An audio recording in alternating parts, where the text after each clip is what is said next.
آج کل کی عورتوں کا حال کیا ہے؟ وہ برقع نہیں پہنتا، میں کیوں پہنوں؟ اس کو تو برقع نہیں پہنانا، مجھے کیوں پہنا دیں؟ وہ تو زیادہ سے گھر سے باہر جاتا ہے، میں کیوں نہ جاؤں؟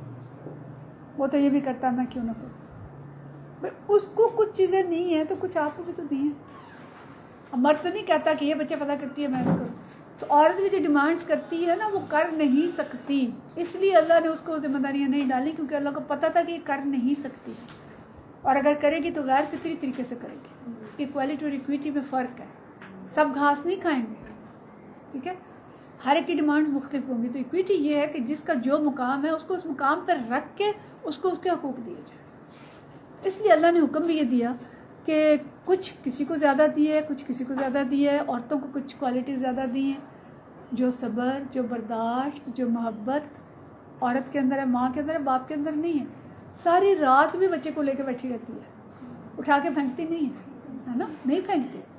باپ اٹھائے نا 2 گھنٹے، تیسرے گھنٹے میں پھینکے گا، سنبھال اس کو، فطری ہے. اس کو اللہ نے اس کا فریم ورک ہی نہیں وہ بنایا کہ وہ ساری رات لے کے بچے کو بیٹھے اور اس کو روتے ہوئے کو چپ کرائے. وہ ماں ہی کرا سکتی.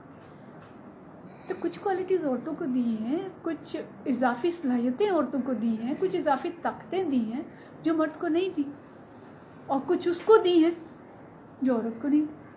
تو جس کو جس فریم ورک کے لیے اللہ نے بنایا اس کو اس دائرے کے اندر فٹ کریں تو دنیا کا نظام صحیح چلے گا. گاڑی کے 2 پہیے ہوتے ہیں، دونوں برابر ہونے چاہیے. اگر آپ ایک پہیہ بڑا لگا دیں گے چھوٹا گاڑی نہیں چلے گی. لیکن آپ دونوں پہیے ایک سائڈ پہ لگا کے گاڑی چلا کے دکھائیں. 4 پہیے ہوتے ہیں نا کار کے، چاروں ایک سائڈ پہ لگائیں نا، پھر گاڑی چلے گی؟ نہیں چلے. تو اس لیے اس چیز کو ہمیں سمجھنا چاہیے